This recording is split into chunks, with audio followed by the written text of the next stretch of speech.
Hey fantasy fans, this is Dan here with Treebird Book Reviews, and today I'm going to be reviewing Weird Sisters by Terry Pratchett.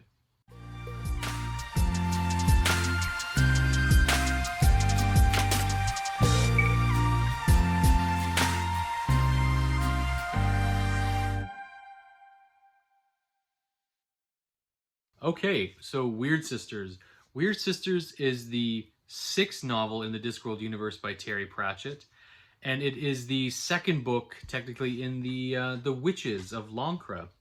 So first of all, I just want to say, thank you all for watching my videos and continuing to like my content. Again, if you like what I'm doing and you like these Discworld videos, please feel to like, comment, and subscribe. And if you want to see more of my videos, hit that bell notification to be notified of my next video, especially when it comes to Discworld.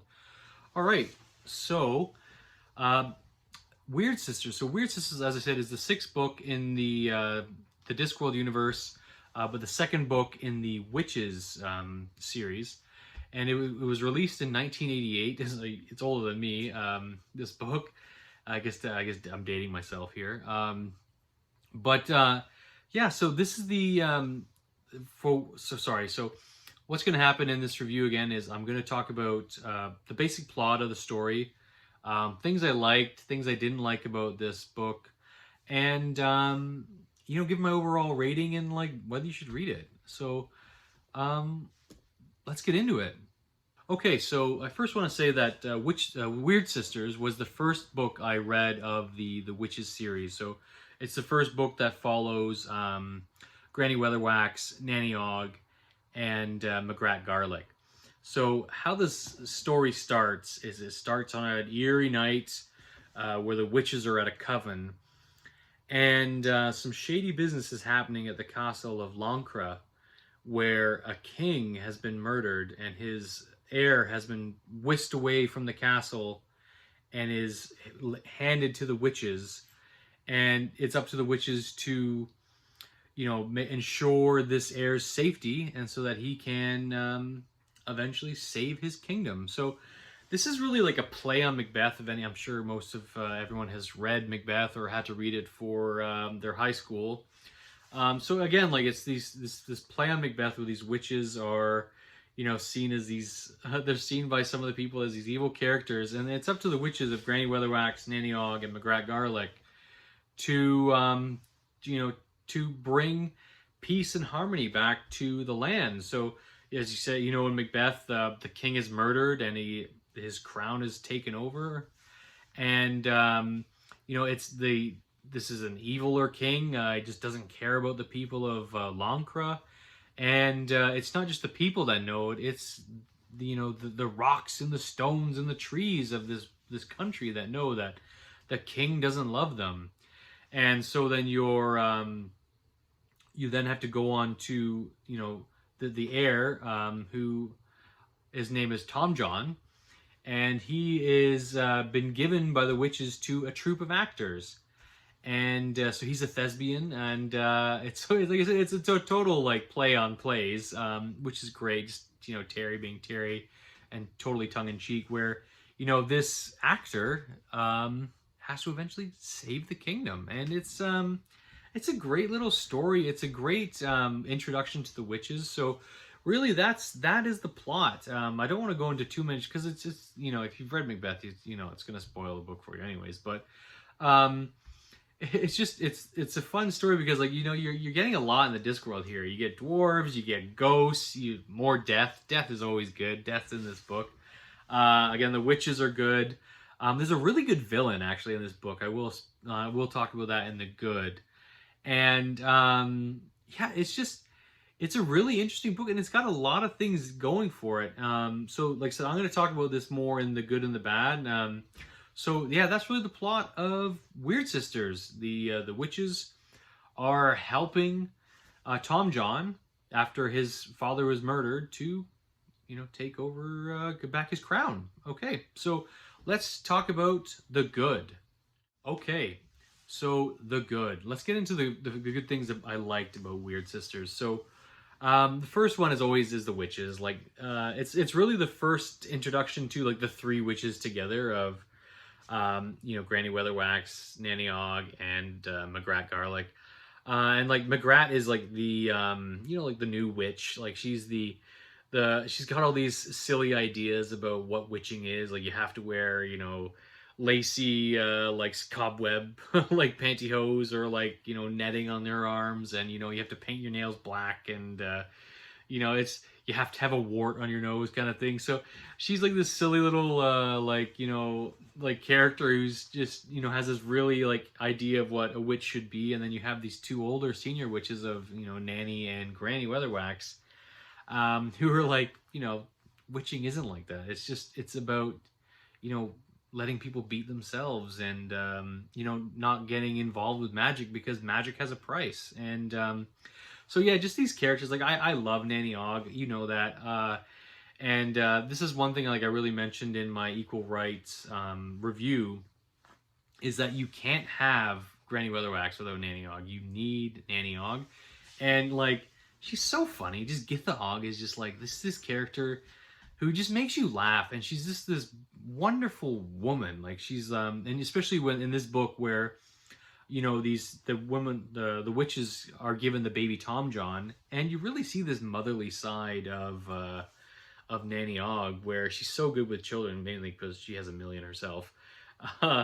But yeah, she's so good. Like one of her lines in the book was so funny. I think it was at Hog's Watch, which is like their Christmas, where Granny and Magrat come over for Christmas, or Hog's Watch, and Nanny's like, "Come on in, call the cat a bastard," and she's just so funny. Like I love Nanny Og. Always gonna love Nanny Og, and Grebo. Like Grebo, her cat's in this book, and you actually get a Grebo POV, which I loved, where you experience this world from this cat who's like a serial rapist of other cats, and just loves to murder and kill things, and you really see how when Grebo meets the fool, who I'll talk about later, the king's fool, and he befriends the king's fool, where he's always used to being like, "Oi, you bastard, get out of here."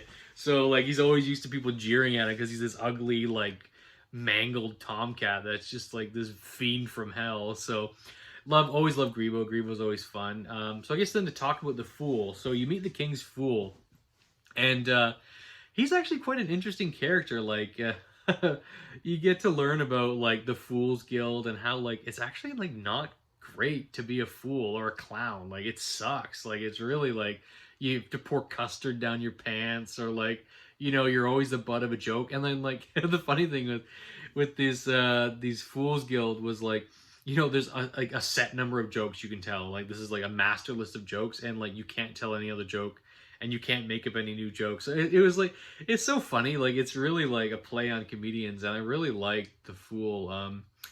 And he has like such a prominent role in this, and like again, he's a funny character, and he has a little kind of like fling with Magrat, which is really fun. And you really kind of like they're really good characters together. So I really liked the Fool and Magrat. Another thing I talked about earlier in the plot was the villain. Like this is a really good villain. Like the Duchess, and she's clearly the one behind like pulling the strings. Like she told her husband to like murder the old king, and like she's just a jerk. Like she's so rude, and she has no compassion, and she's this character like you just love to hate her. You really love to hate this character. Yeah, she's a really good villain. Like the Count himself is a weak character, but he's meant to be. Like he's meant to be like a weak-chinned like king. And there's like a line in Discworld, I can't remember what book it is, but like kings are kings are meant to have weak chins, because who else could have a weak chin but a king? So it's like it's kind of one of those things. Yeah, so like these, and then I guess like the last thing to touch on is like the ghost of the king. So like the king's ghost is still around, like seeking vengeance. And he was a really good character too. Like he shows you he was a good king, and like he respected and loved his people, but he also like there was like this funny whole line where they're talking about how the Duke who took over and became king, who killed the old king, how he went and burned down these houses, and he made it personal. And the old king Varys used to do that, but it was like he would let people move out of the house before he burned it down. So he was a good king. So yeah, so those are some of the good things of the book. I really liked, like I said, I just love the witches. Love these supporting characters. Yeah, so very good there. So I think the next thing really to get on is talk about some of the things I didn't like in the book. Okay, so let's get into some of the bad things about Weird Sisters. So first off, I originally started like reading this book. I started as an audiobook. And one thing I will say, and maybe this is like not really a knock on the book, it's just the audio performance sucks. I really did not enjoy the audiobook performance of this of Weird Sisters. I do not recommend it. If you see it on Audible, pass it up, just read it. It's a short book, and that's kind of what happened with me. Like, I was listening to the audiobook version. I'm like, this sucks. Like, I just don't like the performance. So I returned it, and I'm like, I'm gonna read the physical copy, and it was much more enjoyable. But there's something like with the audio narration that it kind of brought it down for me a little bit. I felt like a little bit of the damage was kind of done with the story, and that was mainly like with the character of like Tom John and like the actors. I just didn't find them interesting. Like I didn't really like, it was almost kind of like a not Mary Sue-ish, but like with Tom John, like the witches give him a boon. They all give him a boon. There's three of them. He gets 3 boons, and yeah, it's just like it was okay. It was kind of overdone a little bit, and like I said, maybe partly because some of the audiobook ruined that for me. I just didn't enjoy like the character of Tom John, and the one thing I will say like for Terry is he kind of subverts expectations a lot. Like a lot of his books, I kind of go in like, I know what's gonna happen here. Like this is this and this blah blah blah blah. Never happens. I always get it wrong every time. So I guess that could probably be going into the good section. So that's one thing I do like, that it was a bit of a subverted expectation near the end of the book. But just kind of getting into more bad. Like I said, the audio book wasn't great. And like I said, the character of Tom John, like, he's kind of set up to be the hero. I didn't particularly enjoy Tom John. And I guess the Duke, the bad guy, alongside his wife, like, he was like, but he, like I said, he was meant to be kind of weak and not an interesting character. So other than that, like, and I guess even with the plot too, it felt a little bit choppy. Just kind of jumping back and forth between the witches and Tom John and the actors, and some of the magic that happens in the book. I kind of wish it was explained a little bit better. But other than that, like, that is kind of the bad I have to say about Weird Sisters. So let's get into my rating for Weird Sisters. So on Goodreads, Goodreads you can only rate stars as either 1 through 5. I ended up rating it 4 stars on Goodreads, but this book would really sit at a 3.7 for me. So I really enjoyed Weird Sisters. I really liked it. It's a great introduction to the witches, and I would again highly recommend you read this book first before you pick up Witches Abroad and Equal Rights. So yeah, that is my review of the Weird Sisters. Again, great book. Terry Pratchett, it's always good. He's always good. There's no bad Discworld book. I've enjoyed every one so far. It's just this one had a little bit weaker points for me. Like I said, I'm not a super big fan of like Shakespeare and stuff like that. It does nothing for me.